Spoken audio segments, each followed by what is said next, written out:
మాటలు, చంద్రబాబు నాయుడు గారు మాట్లాడుతూ ఉన్న మాటలు చూస్తే రాయలసీమ లిఫ్ట్ ఇరిగేషన్ స్కీమ్ అవసరం లేదు అంటూ వీళ్ళు మాట్లాడుతూ ఉన్న మాటలు చూస్తే రేవంత్ రెడ్డితో చంద్రబాబు నాయుడు గారికి ఉన్న రహస్య ఒప్పందానికి అధికార ముద్ర వేసినట్టే. కరెక్ట్గా రేవంత్ రెడ్డి కూడా ఇదే మాట్లాడాడు. చంద్రబాబు నాయుడు కూడా ఆయన మంత్రి కూడా రాయలసీమ లిఫ్ట్ అవసరం లేదు అని అంటూ చంద్రబాబు నాయుడు బరి తెగించి మాట్లాడడం కూడా వాళ్ళిద్దరి మధ్య జరిగిన ఒప్పందానికి ఆమోద ముద్ర వేసినట్టే, అధికార ముద్ర వేసినట్టే. స్వలాభం కోసం ప్రజలకు ఎంతటి ద్రోహమైనా కూడా, ఎంతటి మోసమైనా చేయడానికి చంద్రబాబు నాయుడు అనే వ్యక్తి వెనకాడడు. తన స్వార్థం కోసం పిల్లనిచ్చిన మామను ఎన్టీ రామారావునైనా వెన్నుపోటు పొడుస్తాడు. తన స్వార్థం కోసం చంద్రబాబు నాయుడు జన్మనిచ్చిన సీమను కూడా ఏమాత్రం హెసిటేట్ చేయకుండా వెన్నుపోటు పొడుస్తాడు.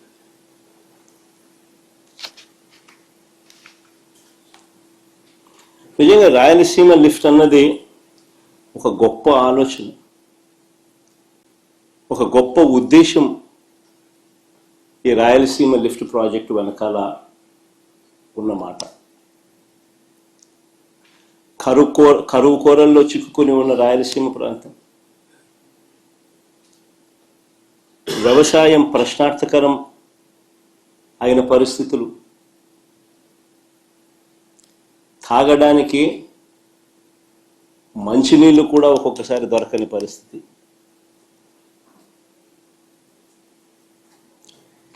ఇలాంటి ప్రాంతానికి ఈ రాయలసీమ లిఫ్ట్ అన్నది ఒక ఇన్సూరెన్స్ పాలసీ మాదిరి.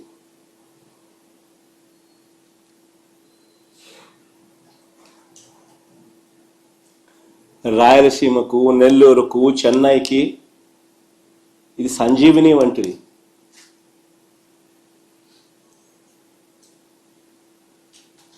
ఒకసారి వివరాలు చెప్తాను.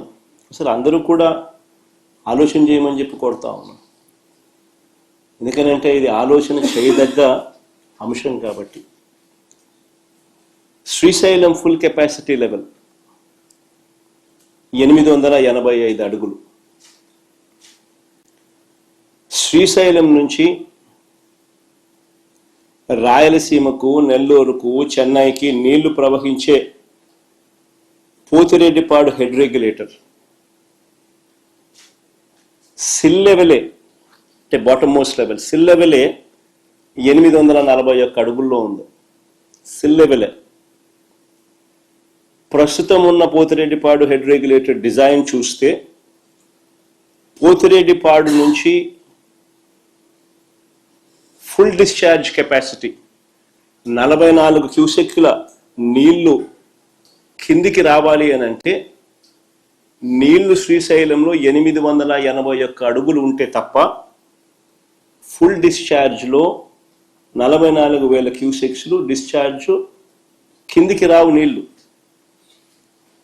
841లో కేవలం 2,000 క్యూసెక్లు డిశ్చార్జ్ మాత్రమే బయటకు వస్తాయి. 854కు పోతే కేవలం 7,000 క్యూసెక్లు మాత్రమే డిశ్చార్జ్ బయటకు